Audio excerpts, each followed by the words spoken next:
Okay, let me see if I can systematically show you how to graph one of these little sophisticated problems right here. G of x equals 2 the cube root of x minus 3 plus 4. Okay, so the things that I know is that compared to the parent graph, I've got to go right 3, I've got a vertical stretch of 2, and I've got to go up 4.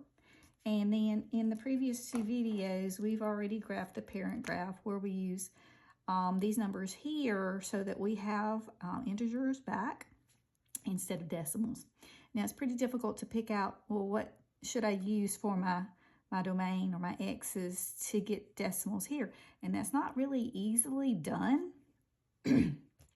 But if I systematically do this like one graph at a time, if I do 3 graphs to get to this, it makes it a little easier to do so, to get the graph. So what I'm going to start off first with is with the purple. I'm going to look at the x minus 3 part up under the radical sign. I'm really going to graph it, the cube root of x minus 3. And that just means the parent graph is going to be moved to the right 3. So every one of these points that I have here, just move them right 3. 1, 2, 3. 1, 2, 3. 1, 2, 3. 1, 2, 3. 1, 2, 3. All right. So I have a graph, and we'll just call him T of x, because that's just the part up under the radical sign. All right, the next thing I'm going to do is go to green, and I'm going to do my vertical stretch.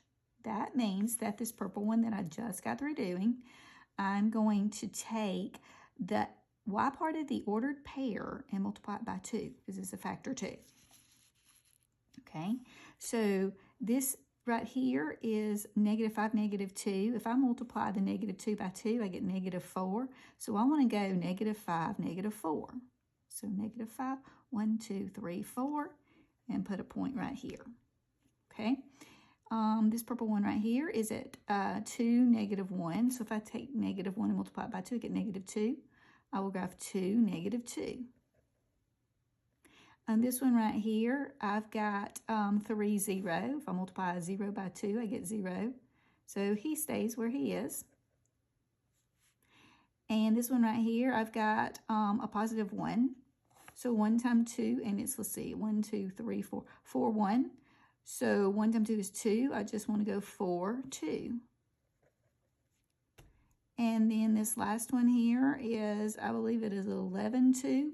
So 2 times 2 is 4. I want to go 11, 4. So 1, 2, 3, 4.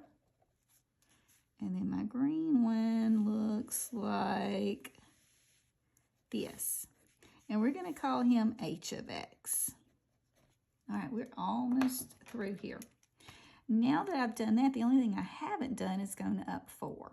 So that green one, if I move every point that I have up 4, I'll have the whole thing. So up 4 is 1, 2, 3, 4. 1, 2, 3, 4.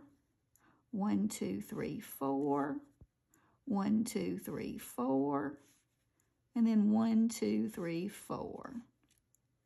All right, and then my graph looks like this.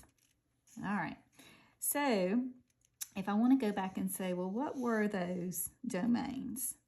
Well, this one right here was at negative 5. Negative 5. And if I plug all those numbers in and do the algebra part, I get it at negative 5, 0. And this one right here was at 2. And if I plug all the numbers into the equation, I get 2, 2. And then this one was at 3. Plug the 3 into the equation, you get 3, 4. This would be 4, 6. And this would be 11, 8. So I hope that systematically broke it down for you pretty easily.